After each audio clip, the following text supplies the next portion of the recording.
Hello everyone, welcome back to our channel physics with Mamta. हमने एक previous year question series शुरू की हुई है जिसमें हम प्रीवियस ईयर क्वेश्चंस एनालाइज करते हैं। रोज़ 10 क्वेश्चन एनालाइज करते हैं हम, और उन क्वेश्चन को सिर्फ इसलिए एनालाइज नहीं करना है कि बस देखा और कर लिया, उनको पूरा तरीके से एनालाइज करना है कि स्टेटमेंट में कौन सा की पॉइंट्स है जिससे हम इस क्वेश्चन को सॉल्व करना शुरू कर सकते हैं। की पॉइंट्स आपको डिटेक्ट करना आना चाहिए, तभी आपको पता लगेगा ना कि प्रॉब्लम कौन से टॉपिक से पूछी गई है। कई बार प्रॉब्लम डायरेक्टली पूछी जाती है तो आपको पता लग जाता है, लेकिन कई बार थोड़ा सा उसमें हिंट दिया होता है या कोई की पॉइंट दिया होता है जिससे आपको पता लगता है कि कैसे क्वेश्चन करना है। तो ये प्रीवियस ईयर क्वेश्चन सीरीज़ की एनालिसिस है, ये बहुत इंपॉर्टेंट है। बहुत से प्रीवियस ईयर क्वेश्चन हर बार रिपीट होते हैं, ठीक है। उनके जो बेसिक हमारे पास बेसिक फिनोमिना है, जो उनका बेसिक कंसेप्ट है, जो वो हर बार रिपीट लगभग होता ही होता है। तो मैक्सिमम टू मैक्सिमम टाइम्स आपको क्वेश्चंस के कीवर्ड्स फाइंड आउट करने हैं, ना कि सिर्फ देखा और आ गया बस। जब मैं करवाती हूँ तो आप इजीली इन क्वेश्चंस को डील कर पाओगे, लेकिन जब आप इन क्वेश्चंस को एग्जाम में देखते हो तो दिक्कत क्या आती है कि क्वेश्चन सॉल्व नहीं होते। तो क्वेश्चन जब सॉल्व नहीं होंगे तो फिर फ़ायदा क्या हुआ। क्वेश्चन सॉल्व करने का तरीका यही है कि आप क्या करो, की पॉइंट्स देखो कि कैसे क्वेश्चंस को हमें शुरू करना है, क्वेश्चंस कहाँ से पूछा जा रहा है और कैसे शुरू करना है। तो ज़्यादा से ज़्यादा आप इस चैनल को शेयर करें, ज़्यादा से ज़्यादा इस वीडियो को अपने दोस्तों तक शेयर करें, ताकि जितना ज़्यादा आप हमें मोटिवेट करोगे उतना ही ज़्यादा मुझे मोटिवेशन मिलता है कि मैं रोज़ आपके लिए वीडियो डालूँ। और वेरी सून मैं आपको टॉपिक वाइज डेरिवेशन, कोई भी टॉपिक है उसमें कैसे चीज़ें शुरू हुई, उसके बाद उन टॉपिक्स पे कैसे क्वेश्चंस पूछे गए प्रीवियस ईयर भी, और एक्सपेक्टेड कैसे क्वेश्चंस है, वो सीरीज़ भी लेके आऊँगी बहुत ही जल्द। तो जितना हो सके आप मेरे चैनल को सब्सक्राइब करें, शेयर करें और कमेंट करें, और मुझे फॉलो करें physics with Mamta on Facebook page also. तो लेट्स स्टार्ट। कल हमारा ये 29th क्वेश्चन रह गया था थोड़ा सा। इसमें हमसे पूछा क्या हुआ गया है कि सेंट्रीपिटल एक्सेलरेशन क्या होता है। मैंने ये बता दिया था कि एक्सेलरेशन क्या होता है, जो सेंटर की तरफ लगता है किसी भी सर्कुलर मोशन की बॉडी में, वो आपके पास जो मोशन होता है वो क्या होता है, सेंट्रीपिटल मोशन होता है। तो आपके पास सेंट्रीपिटल मोशन की वैल्यू किसके इक्वल होती है, v²/r, और v क्या है, वेलोसिटी। तो जो वेलोसिटी है सर्कल में जब मूव करेगा तो वो कितनी डिस्टेंस कवर करेगा, जितने उसके सर्कमस्टेंसेस है। तो इसका मतलब 2πr डिस्टेंस वो ट्रैवल करेगा ओवर t, ये टाइम पीरियड हो गया। तो इस वैल्यू को अगर आप सेंट्रीपिटल एक्सेलरेशन की वैल्यू में पुट कर दोगे तो यहाँ से आपकी वैल्यू आ जाएगी 4π²r/t²। तो ये जो ऑप्शन है, ये ऑप्शन नंबर है 4। नेक्स्ट क्वेश्चन था स्टेटमेंट बेस्ड। अब इस पेपर में बहुत क्वेश्चन स्टेटमेंट बेस्ड है, मैक्सिमम क्वेश्चन स्टेटमेंट बेस्ड ही क्वेश्चन थे। तो क्वेश्चन नंबर 30 क्या है कि the velocity of a particle is 0 at t=0। हमें स्टेटमेंट्स बताने दोनों सही है या गलत है। फर्स्ट स्टेटमेंट हम रीड करें कि फर्स्ट स्टेटमेंट क्या है कि पार्टिकल की वेलोसिटी है वो 0 है जब टाइम क्या है, 0 है। तो एक्सीलरेशन भी उस टाइम पे क्या होना चाहिए, 0, मस्ट बी 0। क्या ऐसा पॉसिबल है, क्या ऐसा पॉसिबल है, नहीं। मस्ट वर्ड यहाँ पे दिक्कत कर रहा है कि ऐसा हमेशा हो ये ज़रूरी नहीं है। एक एक्सेप्शनल केस में अगर डिस्कस करो, मान लो हम क्या डिस्कस करें, फ्री फॉलिंग बॉडी। कोई फ्री फॉलिंग बॉडी है, मैंने शुरू में इनिशियल पॉइंट पे उस पर वेलोसिटी क्या होगी, 0, लेकिन जब उसको कुछ वेलोसिटी देंगे वो डाउनवर्ड मूव करेगा, तब आपके पास क्या है, एट t=0। वहाँ पे क्या लग रहा है, एक डाउनवर्ड एक्सीलरेशन लग रहा है ना ग्रेविटी की वजह से, -g। एक एक्सेलरेशन लग रहा है downward, that should be equal to -g। इसका मतलब एक्सेलरेशन आपका हमेशा तो 0 नहीं हो सकता। देखो ये वही कंडीशन है, t=0 पे आपकी वेलोसिटी तो 0 है, लेकिन एक्सेलरेशन क्या है, उसका वेट, जितना वेट बॉडी डाउनवर्ड लग रहा है, a = -g। इसका मतलब फर्स्ट स्टेटमेंट तो आपकी क्या हो गई है, इनकरेक्ट। अगर मैं बात करूँ सेकंड स्टेटमेंट की, तो सेकंड स्टेटमेंट आपको क्या गिवन है कि the velocity of a particle is 0 at t=0, then the acceleration at t=0 may be 0। देखो इसने सेकंड कंडीशन चेंज कर दी ना, इसने अब ये कह दिया कि t=0 पे वेलोसिटी 0 हो सकती है, और एक्सीलरेशन भी कभी ज़ीरो हो सकता है और कभी नहीं हो सकता है। तो इसका भी एक देखो, ये इसी की रिवर्स स्टेटमेंट है। इसने ये कहा था कि मस्ट हमेशा, और इसने कहा नहीं मे बी। तो acceleration t equal to zero, देखो कोई बॉडी रेस्ट पे है ना, तो अगर कोई बॉडी रेस्ट पे है with respect to surface, time क्या है ज़ीरो, रेस्ट पे है मतलब उसकी वेलोसिटी भी क्या है ज़ीरो। जब वो रेस्ट पे ही है तो कोई बॉडी पे एक्सीलरेशन थोड़ी लग रहा है, तो वो भी क्या हो गया ज़ीरो। ये हॉरिजेंटल सरफेस पे है, ये वर्टिकल की बात थी, ये हॉरिजेंटल सरफेस की बात थी। तो इसका मतलब ऐसा केस हो सकता है जब आपका t टाइम ज़ीरो हो और वेलोसिटी भी ज़ीरो हो, तो एक्सीलरेशन में भी ज़ीरो, मस्ट नहीं होगा, में होगा। अगर यहाँ पे भी में होता तो ये सही हो जाती। तो सेकंड स्टेटमेंट में में गिवन है, इसका मतलब सेकंड स्टेटमेंट क्या है करेक्ट। तो इस क्वेश्चन का आंसर होगा only second statement should be correct. Next हमारे पास क्वेश्चन था 31 क्वेश्चन। ये क्या कहता है कि एक पार्टिकल है जो मूव कर रहा है XY प्लेन में, तो अकॉर्डिंग टू क्वेश्चन जो मोशन है पार्टिकल का वो कैसा होगा। तो देखो इसने क्या दिया हुआ है, पोजीशन वेक्टर दिया हुआ है, कोई भी पार्टिकल जो मूव कर रहा है किस प्लेन में XY में। तो मैं इस पोजीशन वेक्टर को ओपन कर सकती हूँ, लिख सकती हूँ a I cap into a cos omega t plus 2a j cap cos omega t। ठीक है, अगर पोजीशन वेक्टर हमें पता है 2 डायमेंशन में XY डायमेंशन का है ना, तो इसका मतलब क्या है x वेक्टर के अलोंग आई कैप, वाई वेक्टर के अलोंग जे कैप। तो इन दोनों इक्वेशन को मैं क्या कर सकती हूँ कंपेयर कर सकती हूँ। तो यहाँ पे क्या होगा x is equal to a cos omega t और y is equal to b लिख सकते हैं या फिर 2a cos ओमेगा t ये होगा। तो हमने क्या किया, इन दो इक्वेशंस को कंपेयर कर लिया। अगर मैं x बाय वाई कर दूँ, अगर मैं x को y से डिवाइड कर दूं तो मेरे पास क्या बनेगा 1/2। इसका मतलब x is equal to 2y या फिर y is equal to 2x कर सकते हैं। ठीक है, ये कैसी इक्वेशन है, this will be the equation of straight line y is equal to mx plus c.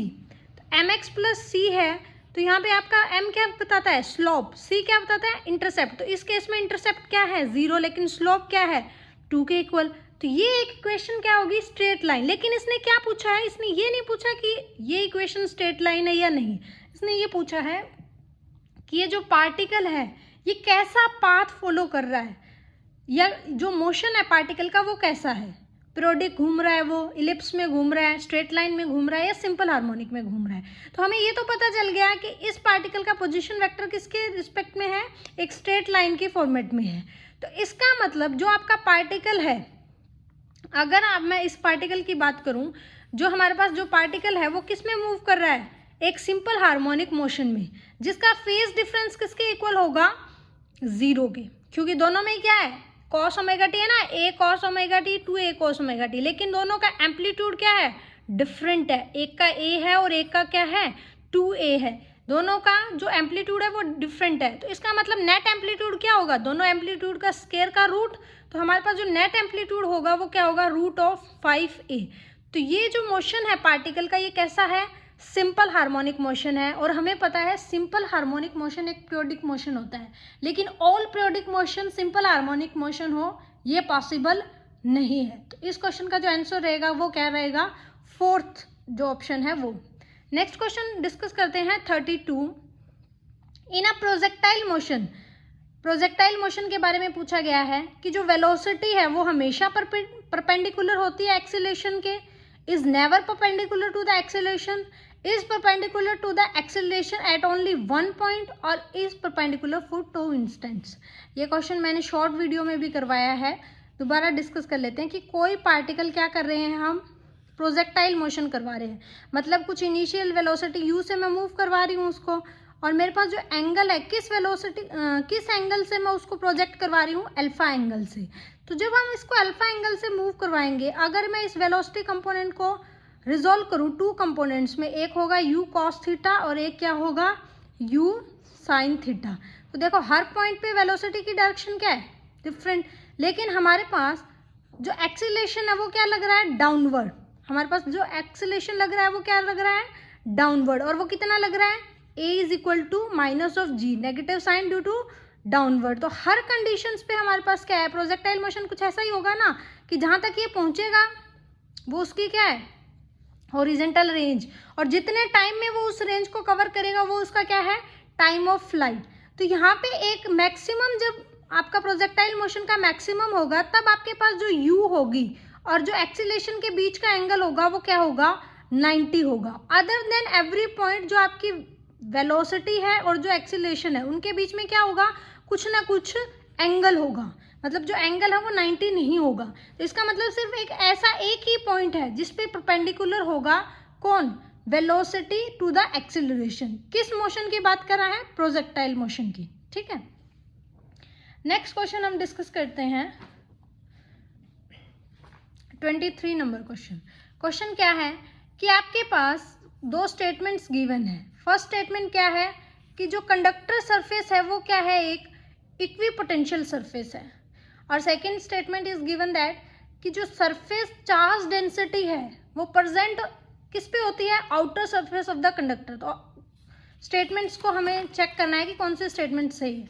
तो देखो कंडक्टर्स क्या होते हैं, इक्विपोटेंशियल सरफेसेस होते हैं, बिल्कुल सही। अगर मैं मान लूँ ये स्फेरिकल शेल है, ये क्या है, स्फेरिकल शेल है, ठीक है। इसमें हमारे पास जो चार्ज, जितना चार्ज मैं इसके सेंटर पे रखूंगी उतना सारा चार्ज क्या आ जाएगा, सरफेस के ऊपर आ जाएगा। इसका मतलब इसकी क्या होगी, सरफेस चार्ज डेंसिटी होगी। इसकी सिर्फ क्या होगी, सरफेस चार्ज डेंसिटी। और ये जो हमारे पास होगा ये क्या होगा, इक्विपोटेंशियल। इक्विपोटेंशियल का मतलब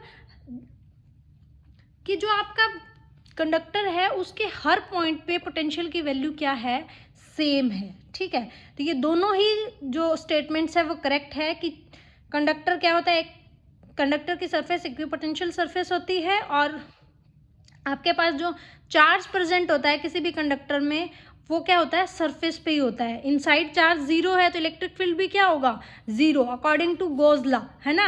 और आउटसाइड चार्ज है तो इसकी वजह से हमारे पास ई आउटसाइड, इलेक्ट्रिक फील्ड आउटसाइड क्या होगा, जितना चार्ज को एनक्लोज कर रहा है, मान लो पॉजिटिव क्यू एनक्लोज कर रहा है 4 पाई एप्सिलॉन नॉट आर। तो ये आपके पास क्या होगा, इलेक्ट्रिक फील्ड की वैल्यू। ठीक है, नेक्स्ट अगर मैं बात करूँ, नेक्स्ट क्वेश्चन क्या है, एक straight horizontal copper wire given है जिसकी लीनियर डेंसिटी गिवन है, has a minimum current 28 ampere flowing through it. तो कितना मैक्सिमम मैग्नेटिक फील्ड, सॉरी कितना minimum magnitude of the magnetic field required होगा कि ये वायर क्या करे, फ्लोट करे, किसमें, एयर में।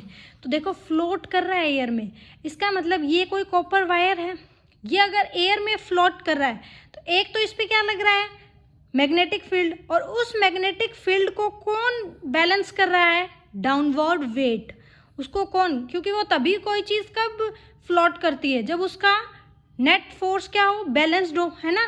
तो इसका मतलब यहाँ पे हमारे पास दो तरीके के फोर्स लग रहे हैं, एक तो मैग्नेटिक फील्ड की वजह से फोर्स, और एक हमारे पास डाउनवर्ड फोर्स जो क्या है, वेट mg।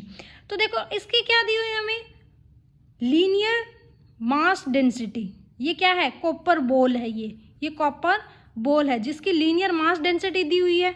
और देखो कोई भी आपके पास कंडक्टर है, कॉपर पता है ना कंडक्टर है, और उसमें क्या कर रहा है, करंट फ्लो कर रहा है। जब भी करंट फ्लो होगा तो हमारे पास क्या होगा, मैग्नेटिक फील्ड प्रोड्यूस होगा। और जब आपका चार्ज मूव कर रहा है या फिर करंट उसमें क्या कर रहा है, वेरी कर रहा है, तो हम पढ़ते हैं करंट की जो मैग्नेटिक फील्ड की वैल्यू होती है और जो फोर्स की वैल्यू होती है, ये जो नेट फोर्स है ना, कि मैग्नेटिक फील्ड की वजह से जो फोर्स लगा और जो आपके पास डाउनवर्ड वेट लगा, दोनों फोर्स इक्वल कर रहे हैं ना हम, तो हमें फोर्स पता होना चाहिए। तो वो फोर्स किसके इक्वल होगा, BIL sine theta, BIL sine theta. BIL sine theta क्या होता है, I जितना करंट उस बॉल में से फ्लो कर रहा है, B जो मैग्नेटिक फील्ड हम दे रहे हैं, L जो उसकी लेंथ है, इंटू साइन थीटा। ये साइन थीटा किसके बीच का एंगल होगा, हम पढ़ते हैं ना QV। ये मूविंग, जब भी आप मूविंग कोई भी कंडक्टर पढ़ते हो और उसको मैग्नेटिक फील्ड में रखते हो तो उस पर जो फोर्स लगता है वो लगता है BQV या फिर BIL साइन थीटा, ठीक है। तो यहाँ पे इस फोर्स को और डाउनवर्ड फोर्स को इक्विवेलेंट रख देंगे।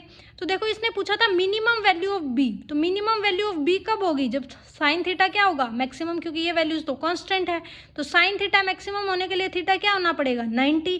तो थीटा हो गया 90, तो B की वैल्यू क्या आ गई, MgIL, ठीक है। तो M हमें गिवन है, लीनियर मास डेंसिटी, G आपको पता है 9.8, करंट आपको गिवन है 28 एम्पियर, और लेंथ, मास पर यूनिट लेंथ, ये क्या है, linear charge density, that should be equal to lambda, क्योंकि जो लैम्डा होती है वही तो क्या होती है, लीनियर मास डेंसिटी। तो लैम्डा शुड बी M/L और G/I। तो वैल्यू पुट करोगे डायरेक्ट वैल्यू, तो आपके पास जो वैल्यू निकल जाएगी वो 16 मिली टेस्ला वैल्यू आ जाएगी मैग्नेटिक फील्ड की, ठीक है। अगर आपको ये फॉर्मूला नहीं पता है तो आप नहीं निकाल पाओगे, ये फॉर्मूला पता होना चाहिए। और ये जब हम +2 की बुक में 4th चैप्टर पढ़ते हैं तो उसमें शुरू में ही दिया हुआ है ये फॉर्मूला, बहुत इंपॉर्टेंट है, और उस पर बहुत सारे एप्लीकेशंस के क्वेश्चंस भी दिए हुए हैं, हम डिस्कस भी करेंगे नेक्स्ट जब मैं टॉपिक वाइज सीरीज शुरू करूँगी बहुत जल्द उसमें। नेक्स्ट है question number 35, a beam of plane polarise light is incident on a polariser. एक बीम है प्लेन पोलराइज लाइट की जो हमारे पास क्या हो रही है, किसी भी पोलराइजर पर गिर रही है जिसका एरिया गिवन है, क्रॉस सेक्शन मतलब एरिया गिवन है। तो energy flux of incident beam, energy flux भी गिवन है। एनर्जी फ्लक्स का मतलब क्या होता है, कितनी एनर्जी पर यूनिट एरिया उसमें से पास कर रही है। तो पोलराइजर रोटेट कर रहा है एक एंगुलर फ्रिक्वेंसी से जो आपको गिवन है। तो एनर्जी जो लास्ट में पोलराइजर से पास होने के बाद जो एनर्जी आएगी वो एनर्जी कितनी होगी वो आपको बतानी है, ठीक है। तो देखो जब भी आप बात करते हैं हम पोलराइजर की, तो हम किसकी बात करते हैं, मान लेते हैं ये कह रहा है कि एक लाइट है, वो क्या कर रहे हैं, एक पोलराइजर है हमारे पास, इस पोलराइजर ऑप्टिकल पोलराइजर की ये एक्सिस है, इसमें से जब भी पास करेगी कोई अनपोलराइज लाइट, जब भी कोई पोलराइज लाइट से पास करती है तो उसके लिए हम एक लॉ बताते हैं, लॉ ऑफ मेलस, है ना, जो किसके इक्वल होता है कि जो आपको polarise light, intensity of the polarise light जो आपको मिलेगी वो किसके इक्वल होगी, जो शुरू में इंटेंसिटी है उस लाइट की I0 into cos square theta. Theta किस किस के बीच में एंगल है, जो लाइट रेज पास कर रही है with the angle of polariser, ठीक है। तो इसने हमारे पास जो I is equal to I0/2, जब भी कोई अनपोलराइज लाइट आपकी पोलराइजर से पास करेगी तो उसकी जो वैल्यू होगी वो किसके इक्वल होगी, I0/2। ऐसा क्यों, क्योंकि देखो जो पोलराइजर है उसमें जो थीटा है वो कितना वेरी कर सकता है, देखो ये पूरा पोलराइजर है, एक सर्कल में मूव कर रहा है, तो मतलब ये कितनी वैल्यूज ले सकता है, 0 से 2 पाई की। तो 0 से 2 पाई की जब ये वैल्यू लेगा तो आई एवरेज की वैल्यू क्या आ जाएगी, 1/2 पाई, 0 से 2 पाई उसका इंटीग्रल I d थीटा, और I की वैल्यू मैंने बताई I0 cos square theta into D theta. जब आप इसको सॉल्व करोगे तो ये क्या आएगा, I average should be equal to I0/2, और आपको I0 गिवन है, I0 किसके टर्म में गिवन है, एनर्जी, हमारे पास क्या गिवन था, एनर्जी फ्लक्स, है ना, एनर्जी फ्लक्स गिवन था। तो हमें क्या चाहिए, I0 इंटेंसिटी क्या होती है, energy flux per unit area energy per unit area per unit time. तो ये क्या होगा, पावर बाय एरिया, पावर आपको गिवन है और एरिया भी गिवन है, तो I0 की इंटेंसिटी निकाल लेंगे ना, शुरू की जो इंटेंसिटी है वो, तो I एवरेज जो फाइनल इंटेंसिटी मिलेगी वो भी हम निकाल लेंगे I0/2 से। हमसे पूछा ये नहीं था कि फाइनल में आपको कितनी एनर्जी मिलेगी, उसने ये पूछा है कि कितनी एनर्जी, कितनी इंटेंसिटी मिलेगी, उसने ये पूछा है कि कितनी एनर्जी लाइट वेव की जब पोलराइजर से पास होगी तो पर रिवॉल्यूशन कितनी एनर्जी मिलेगी। तो ये पर रिवॉल्यूशन जो एनर्जी होगी वो किसके इक्वल होगी, जो इंटेंसिटी गिवन है, क्योंकि एनर्जी क्या, इंटेंसिटी क्या होती है, energy per unit area per unit time. इसका मतलब इंटेंसिटी को किससे मल्टीप्लाई करना पड़ेगा, एरिया और टाइम से, तभी हमें क्या मिलेगी, एनर्जी। डायमेंशनली भी आप इसको देख सकते हो। तो ये आपके पास वैल्यू मिलेगी 5/3 × 3 × 10⁻⁻⁴ × 2 π/3.1/4। ऐसा क्यों लिखा, जो आपका टाइम पीरियड है वो ऐसा क्यों लिखा, क्योंकि देखो पोलराइजर में मैंने बताया कितने वो थीटा एंगल कितना मूव कर सकती है, 2 पाई, तो उसकी जो टाइम पीरियड की वैल्यू है, जो वो किसके इक्वल होगी 2π/ω, क्योंकि हमें एंगुलर फ्रिक्वेंसी गिवन है ना, हमें तो टाइम पीरियड गिवन ही नहीं था, हमें तो एंगुलर फ्रिक्वेंसी गिवन थी, तो एंगुलर फ्रिक्वेंसी से टाइम पीरियड निकाल लेंगे तो आपके पास जो वैल्यू आएगी वो क्या होगी 10⁻⁻⁴ जूल। तो इस क्वेश्चन का की पॉइंट क्या था, मेलस लॉ, कि जब भी कोई लाइट अनपोलराइज्ड लाइट कोई भी पोलराइजर से पास करती है तो वो एक मेलस लॉ फॉलो करती है, जो किसके इक्वल होता है कि जो नेट इंटेंसिटी आपको लास्ट में मिलेगी वो किसके इक्वल है I0 cos स्क्वायर θ/2।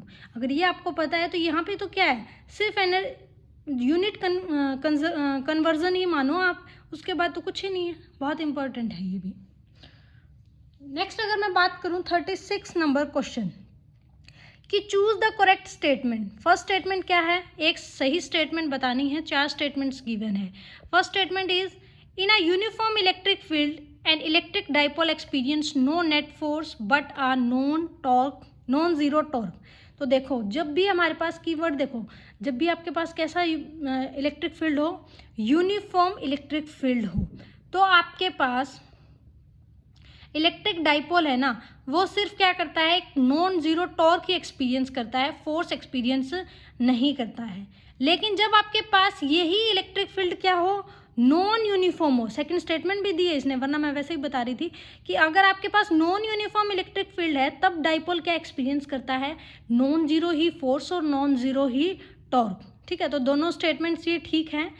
नेक्स्ट हम बात करते हैं थर्ड स्टेटमेंट की, when dipole movement is parallel और anti parallel to the field then dipole experience are non zero torque और जीरो फॉर फोर्स। तो अगर मैं थर्ड की बात करूं तो इसमें हमारे पास क्या गिवन है कि जब डाइपोल हो क्या हो पैरेलल और एंटी पैरेलल, इसका मतलब ये थीटा एंगल की बात कर रहा है, तो थीटा जो एंगल है वो या तो क्या हो सकता है 0 या 180। तो इसने पूछा है कि एक नॉन जीरो टॉर्क होगा और जीरो फोर्स होगा। तो देखो टॉर्क किसके इक्वल होता है, torque should be equal to P.E sine theta. P यहाँ पे क्या है उसका dipole moment, E electric field, sine theta जो एंगल है। तो अगर पैरेलल केस है तो थीटा 0 मतलब टॉर्क 0, अगर एंटी पैरेलल केस है थीटा पाई मतलब टॉर्क फिर 0। तो इसका मतलब इस केस में टॉर्क ही क्या होगा 0। जब टॉर्क 0 होता है तो ये इसमें इसने क्या कहा था कि नॉन जीरो टॉर्क, लेकिन हमने क्या निकाला जीरो टॉर्क, तो इसका मतलब ये स्टेटमेंट क्या है इनकरेक्ट, तो ये इसका आंसर हो जाएगा। लेकिन फोर्थ स्टेटमेंट भी हमें देखनी है कि क्या कह रही है कि at larger distance the dipole field decrease more rapidly than the electric field for a point charge. तो हमें पता है ना कोई भी पॉइंट चार्ज के बीच में इलेक्ट्रिक फील्ड, पॉइंट चार्ज की वजह से इलेक्ट्रिक फील्ड किसके इक्वल होता है 1/4πε0 Q/r²। और जबकि दो डाइपोल्स हो, दो पॉजिटिव और नेगेटिव चार्जेस हो, उनके बीच में जो इलेक्ट्रिक फील्ड होता है वो किसके इक्वल होता है 1/4πε0 Q1 Q2/r²। तो यहाँ पे जो इलेक्ट्रिक फील्ड है, यहाँ पे Q1 Q2 या फिर P ऑफ कॉस थीटा भी लिखते हैं, P of cos theta dipole के केस में P कॉस थीटा, P क्या होता है Q1D चार्ज इंटू इसकी परपेंडिकुलर डिस्टेंस। तो जो इलेक्ट्रिक फील्ड है वो क्या होता है 1/r²। तो हो सकता है नेक्स्ट में आपसे पोटेंशियल का पूछ ले तो आप पोटेंशियल को भी याद कर सकते हैं ना, अगर इलेक्ट्रिक फील्ड पॉइंट चार्ज की वजह से 1/r² है तो पोटेंशियल क्या होगा 1/r। और अगर मैं बात करूं डाइपोल की तो डाइपोल में इलेक्ट्रिक फील्ड किसके प्रोपोर्शनल है 1/r³, तो पोटेंशियल क्या होगा 1/r²। तो हो सकता है नेक्स्ट जो प्रॉब्लम्स बनाए उसमें वो पोटेंशियल के बारे में पूछ ले, तो हमें पोटेंशियल का भी पता होना चाहिए कि पोटेंशियल हाई लार्जर डिस्टेंस पे किस पे डिपेंड करता है। तो लार्जर डिस्टेंस पे जो पोटेंशियल है वो डिपेंड करता है 1/r for point charge and 1/r² for dipole. ठीक है, नेक्स्ट क्वेश्चन डिस्कस करते हैं 37th क्वेश्चन। इसमें भी ये पूछा गया है कि दो स्टेटमेंट्स कंसिडर करो, कौन सी स्टेटमेंट पॉजिटिव है और कौन सी स्टेटमेंट आपकी नेगेटिव है, मतलब एक फॉल्स है एक ट्रू है। तो देखो for a constant volume gas thermometer the gas should be filled at low temperature and high pressure. तो सही बात है, जब भी आप कांस्टेंट वॉल्यूम गैस को लेते हैं तो गैस थर्मोमीटर में कैसे फिल्ड करते हैं लो टेम्परेचर एंड